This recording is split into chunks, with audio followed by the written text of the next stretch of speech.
Get ready for the biggest scoop of the hour. We are kicking things off with the James Bond frenzy. Amazon MGM Studios has officially begun casting the next 7, and we dive deep into what this means for the competition. Polymarket bettors are already making massive wagers, and we break down the latest shifts in the rankings, looking at Callum Turner's surge, and where Tom Holland is landing in this high-stakes race for the next super spy.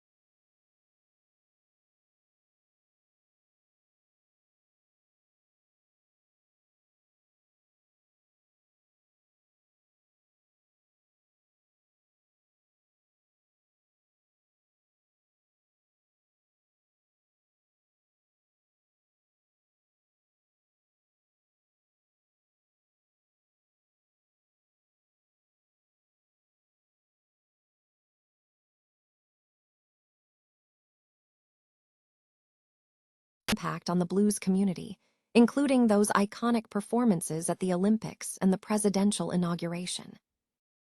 And finally, we look globally as we talk to sinologists about a massive cultural shift.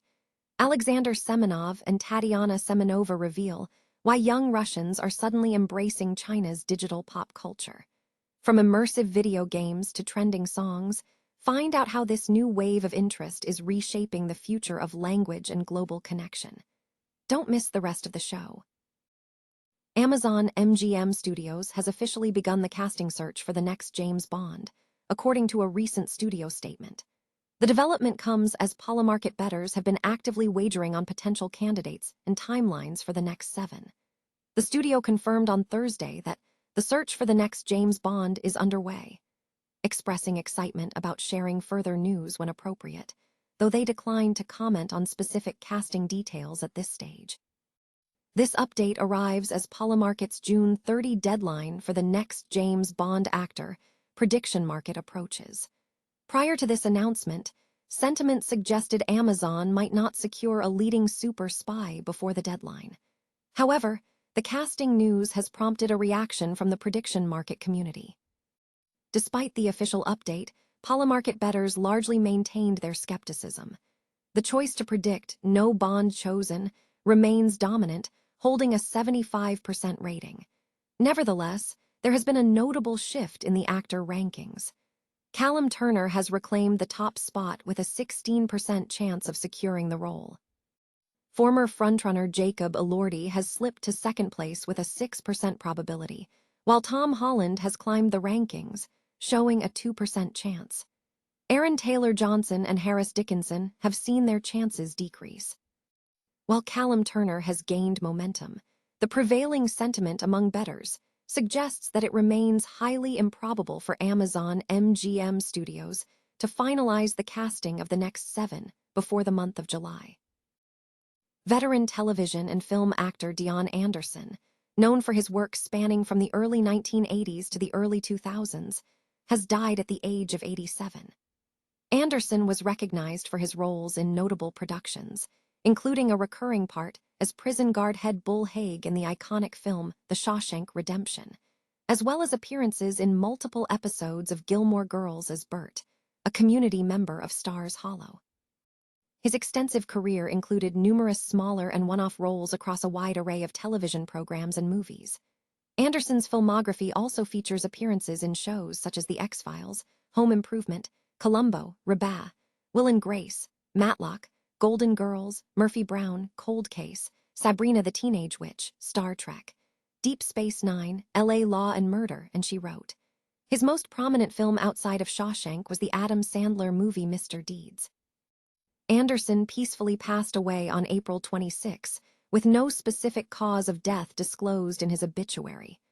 A funeral service was held for him in Santa Paula, California, on May 11. He is survived by his wife Lucinda, 2 children, and numerous grandchildren and great-grandchildren. A significant figure in the blues and music community has passed away. Bobby Murray, a highly regarded guitarist known for his work on Grammy-winning albums, died on April 30 at the age of 72.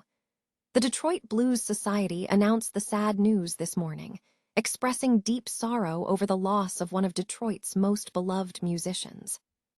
Murray was celebrated as the longtime guitarist for the iconic singer Etta James and was a recipient of the Detroit Blues Society Lifetime Achievement Award, cementing his status within the community. Murray's contributions to Grammy-winning recordings are extensive. He played rhythm guitar on B.B. King's 1993 album, Blues Summit, where he performed the track Playin' with My Friends. Furthermore, Murray was a key contributor to 2 albums with Etta James, playing guitar on both 2003's Let's Roll and 2004's Blues to the Bone. Let's Roll secured a Grammy for Best Contemporary Blues Album, while Blues to the Bone earned recognition for Best Traditional Blues Album. Beyond his studio work, Murray had a storied live career, performing alongside James in high-profile events, including appearances at the Olympics and Bill Clinton's presidential inauguration. The passing marks the end of a distinguished career for the musician.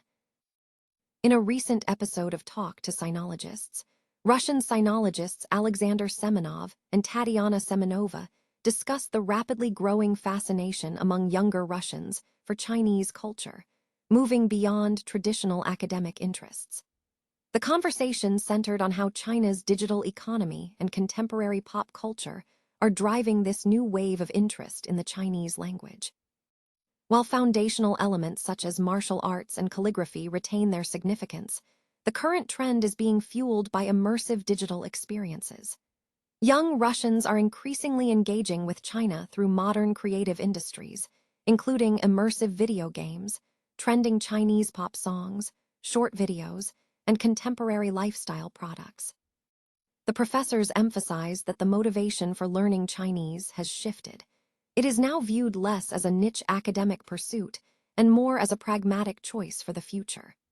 Students and parents are recognizing the significant professional opportunities presented by China's rapid technological advancement and global development, solidifying the language's appeal in the modern era.